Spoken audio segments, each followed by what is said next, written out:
2024 లేదా 25లో డిగ్రీ లేదా బీటెక్ చదివారా? సాఫ్ట్వేర్ జాబ్ కోసం ఎదురు చూస్తున్నారా? అయితే కోడ్ జ్ఞాన్ 100 డేస్ కోర్సులో చేరండి, జాబ్ సాధించండి. నమస్కారం ప్రియా చౌదరి గారు. నమస్తే అమ్మా. మన వీడియోల కింద అంటే చేసినటువంటి ప్రోగ్రామ్స్ వీడియోల కింద కొంతమంది కామెంట్ పెట్టారండి, చాలామంది. సో కొన్ని కామెంట్స్ తీసుకుందాము. ఫస్ట్ అయితే రిపీటెడ్గా ఒక లేడీ కామెంట్ పెడుతూ ఉన్నారు. మాకు పెళ్ళై సంవత్సరాలు అవుతుంది, కానీ నా భర్త ఎప్పుడు సాంప్రదాయబద్ధమైన బట్టల్లోనే ఉండాలి అని అంటున్నారు. కనీసం మేము నైటీ వేసుకుందామన్నా, పంజాబీ వేసుకుందామన్నా సరే దాని మీద కూడా ఆయన మాట మార్చడం లేదు, ఎప్పుడూ ఒకేలా ఉండాలని చెప్పేసి అంటూ ఉన్నారు. ఎంతవరకు కరెక్ట్? నేను మాత్రం ఎంతవరకు అలా ఉండగలుగుతాను? నాకు కూడా కొంచెం ఉంటుంది కదా, ఆ ఫ్రీడమ్ లేకుండా ఎన్ని రోజులని ఉంటాను నేను. అంతా బాగానే ఉంటుంది, కానీ ఇది మాత్రం నేను డైజెస్ట్ చేసుకోలేకపోతున్నాను. మెంటల్లీ నాకు అంటే పరిస్థితులు తారుమారయ్యే విధంగా వెళ్ళిపోతున్నాను అని తన బాధను అయితే వ్యక్తపరిచారు. అలాంటి వాళ్ళకి మీరేం చెప్తారు? జాలి పడుతున్నాను వాళ్ళ భర్త మీద. నిజంగా జాలి పడుతున్నానమ్మా మీ వారి మీద. ఎందుకంటే నేను ఒక విధంగా నేను సమర్థిస్తా నాగరాజు గారు. సాంప్రదాయ దుస్తుల్లో ఉండడము, సాంప్రదాయబద్ధంగా ఉండడము, ఇవన్నీ కూడా నేను మేజర్ నా ఓటు దానికే ఇస్తాను. కానీ 24 గంటలు నువ్వు సాంప్రదాయబద్ధంగా కనపడమంటే ఎట్లా కుదురుతుంది చెప్పండి? ఇప్పుడు నువ్వు పెళ్ళికి వెళ్ళు, సాంప్రదాయబద్ధంగా వెళ్ళు, ఇంట్లో పూజ చేసుకో, సాంప్రదాయబద్ధంగా ఉండు, ఇంట్లో 4 చుట్టాలు వస్తున్నారు, సాంప్రదాయబద్ధంగా ఉండు. ఒక షాపింగ్కి వెళ్తున్నావు, లేకపోతే తన ఫ్రెండ్స్తో ఎక్కడికన్నా వెళ్తుంది, లేదా నలుగురిలో జాలీగా ఎక్కడికన్నా పిక్నిక్కి వెళ్తున్నారు, అప్పుడు కూడా సాంప్రదాయబద్ధంగా వెళ్ళమంటే ఎట్లా వెళ్తారంటే? అంటే నీకు మాత్రం నీ భార్య ఒంటి నిండా తానలు గట్టి చుట్టూ వేసుకొని కనిపించాలని నువ్వు కోరుకుంటున్నావు, సాంప్రదాయబద్ధంగా ఉండాలని కోరుకుంటున్నావు. మరి అదే స్వేచ్ఛ ఆమెకు కూడా ఉంటుంది కదండి. ఆవిడేమి బట్టలు తీసుకుని వెళ్ళిపోతానని అనట్లేదు, లేకపోతే బికినీలు వేసుకుని తిరుగుతానని అనట్లేదు కదా. ఏ స్త్రీ అయినా సరే అంతేనండి. అంటే కొంతమంది మితిమీరిన స్వేచ్ఛతోటి మనం ఎపిసోడ్ కూడా చేసాం మనం వీటి మీద, ఆడపిల్లల డ్రెస్సింగ్ సెన్స్ మీద.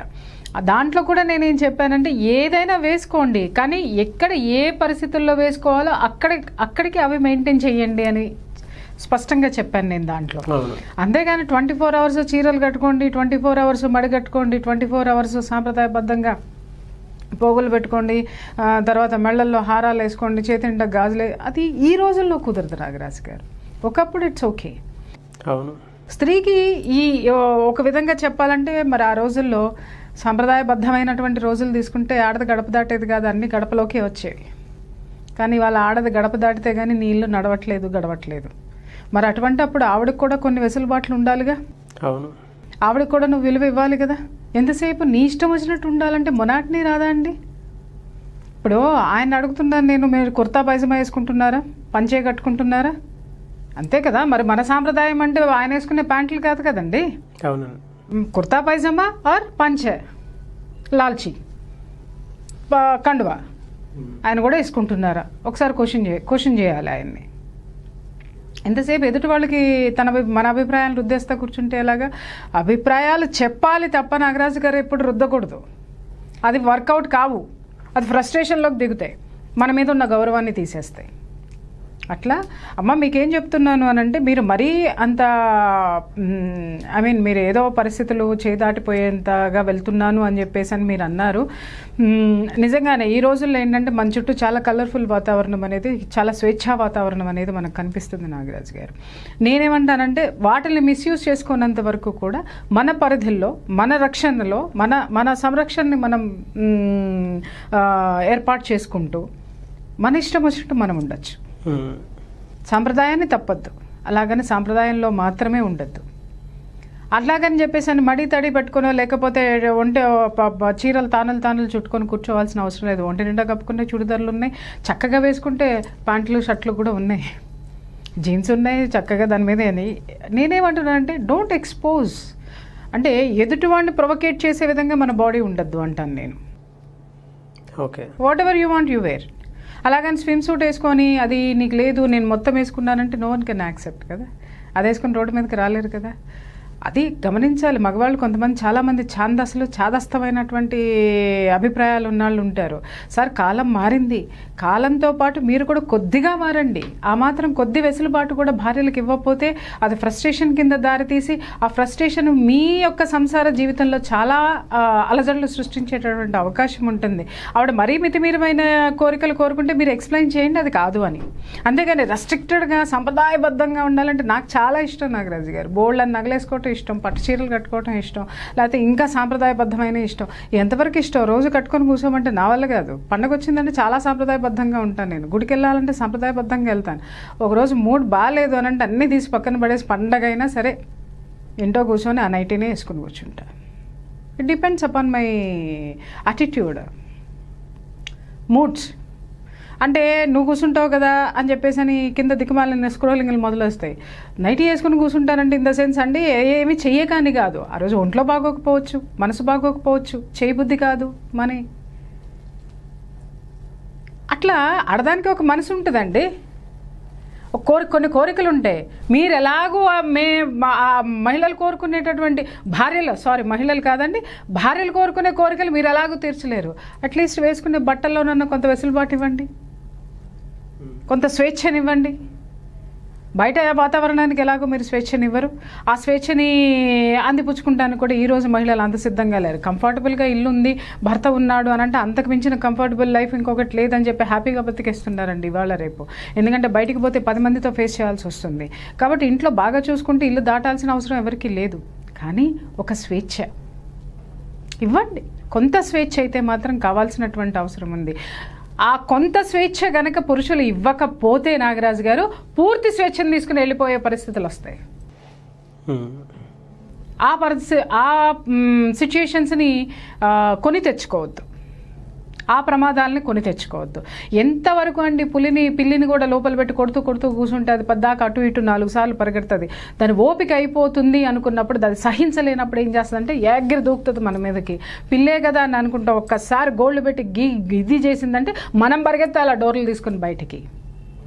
ఆ పరిస్థితిని మాత్రము మన యొక్క అభిప్రాయాల్ని, పురుషులు భర్తల యొక్క అభిప్రాయాల్ని, వాళ్ళ యొక్క దాన్ని ఏమంటారు కోరికల్ని బలవంతంగా మాత్రం భార్యల మీద రుద్దకండి. ఉండండి. ఎందుకంటే కొంత భార్యలు కూడా సహకరించాల్సినటువంటి అవసరం ఉంది. మరి భార్యని మీకు పూర్తిగా సహకరించాలనుకున్నప్పుడు సగమన్నా మీరు భార్యకి సహకరించాలిగా, కొంత భాగమన్నా సహకరించాలి కదా. వేసుకొనివ్వండి. ఏమైంది? ఒకవేళ అభ్యంతరకరంగా ఉంటే ఆవిడకే చెప్పండి, చూడమ్మా ఇదిగో 10 మందిలోకి వెళ్తే నువ్వు వేసుకున్న డ్రెస్ ఇట్లా అభ్యంతరకరంగా ఉంది, నాకు కొంచెం కాస్త నలుగురిలో ఏదైనా మాట్లాడడానికి కానీ చేయడానికి కానీ నాకు కొంచెం తలవంపులుగా ఉండేటట్లుంది, ఇది కాదు ఇది మార్చి ఇలా వేసుకో అని చెప్పండి. ఇంతసేపు నీ భార్య సాంప్రదాయబద్ధంగా మీరు కూడా పంచ పైజమా వేసుకుని కూర్చోండి, ఆవిడ కూడా కూర్చుంటుంది. అదే చెప్పమ్మా. ఈసారి మాట్లాడితే మాత్రం ఉండాలి, పద్ధతిగా ఉండాలి. ఇష్టం వచ్చిన వేసుకోవచ్చు, వేయకూడదని ఎక్కడ లేదండి. పరిధులు దాటద్దంటాను నేను.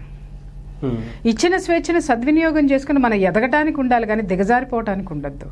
అలాగే మీరు ఏ స్వేచ్ఛని ఇవ్వకుండా అలాగే పట్టుకొని కూర్చుంటే నేనేమన్నాను, పర్మనెంట్ స్వేచ్ఛ కోసము, పూర్తి స్వేచ్ఛ కోసము బయటికి వెళ్ళిపోయిన రోజున లేదా మీకు ఎదురు తిరిగిన రోజున అప్పుడేమనుకుంటారు అని అంటే అప్పుడే బాగుండు మా ఆవిడ బోళ్ళంత మాటింది నాకు, అప్పుడే బాగుండు చెప్పింది చేసేది. ఈ మధ్య ఎదురు తిరిగేస్తుంది. ఎందుకు ఎదురు తిరుగుతుంది? బాగా ఉండే భార్య మీకు ఎందుకు ఎదురు తిరుగుతుంది? ఒకసారి క్వశ్చన్ చేసుకోండి.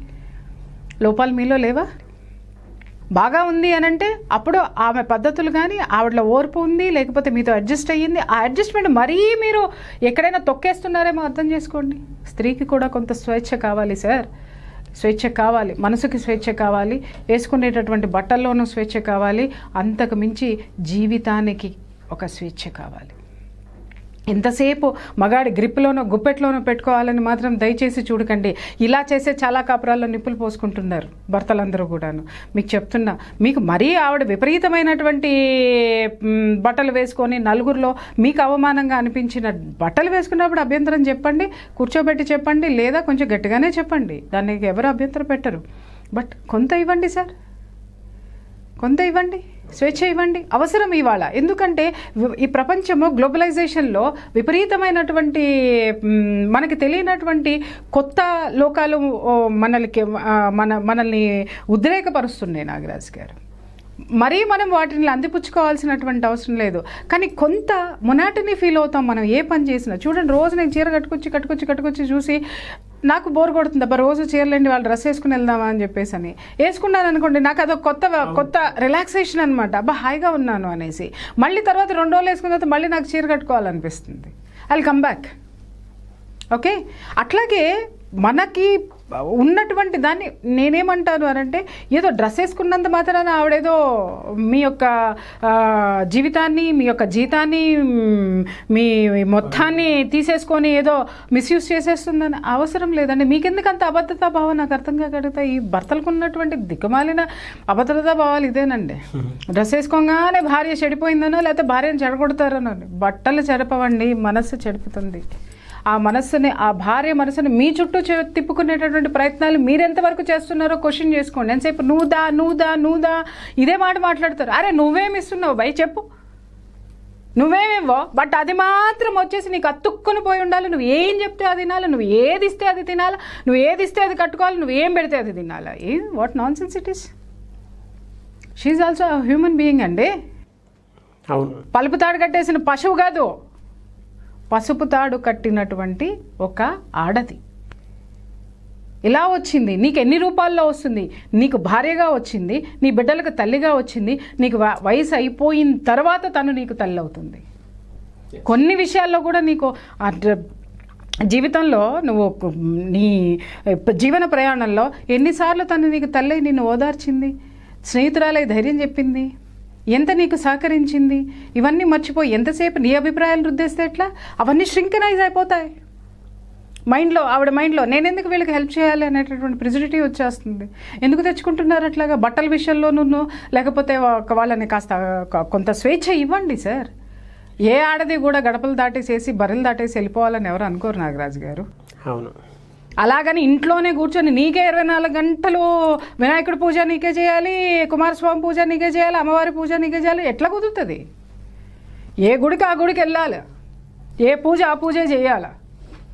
కాబట్టి కొంత మనసుకి కాస్త రిలాక్సేషన్, అది ఒంటికి కాదు రిలాక్సేషన్ అండి. బట్టలు మార్చుకోవడం అనేది మనసుకి రిలాక్సేషన్, ఒక కొత్తదనం వస్తుంది. ఆ కొత్తదనంలో ఒక ఉత్సాహం వస్తుంది. అంతేగాని ఆ మాత్రం దానికే మీరు అట్లా పట్టేసేసుకుంటే, ఈ చిన్న విషయాల దగ్గర నుంచి మీరు అట్లా గుంజి పట్టుకుంటే పెద్ద పెద్ద విషయాలు త్యాగాలు మీకోసం ఆడది ఎందుకు చేయాలండి? అవును, అది నేను అంటున్నాను. దయచేసి సాంప్రదాయాలు ఉండాలి, లేకపోతే ఇంకొకటి ఉండాలి, నా భార్య నా మాట వినాలి, వినేటట్లు మీరు చేసుకోండి. మీరు లేనప్పుడు కూడా మీ భార్య మీరు వచ్చిన తర్వాత మీకు ఇష్టమైనటువంటి వంట చేసుకుని తినే భార్యలు చాలామంది ఉన్నారు తెలుసా నాగరాజు గారు. మా వారు లేరు, వచ్చిన తర్వాత వండుకొని తింటానని. అంటే అంత ప్రేమ అతను ఉంచి వెళ్తాడు అక్కడ. అది నేర్చుకోండి సార్. ఫస్ట్ భార్య మీరు లేనప్పుడు మీరు వచ్చేదాకా ఎదురు చూసేటటువంటి తత్వాన్ని మీరు ఎప్పుడైతే భార్యలో ఆ ప్రేమ తత్వాన్ని నింపుతారో ప్రతి విషయంలో మీరు రిస్ట్రిక్షన్స్ పెట్టక్కర్లా, తను ఫాలో అయిపోద్ది మిమ్మల్ని. ఆ సూత్రం తెలుసుకోండి. థ్యాంక్ యూ సో మచ్ అండి. Thank you.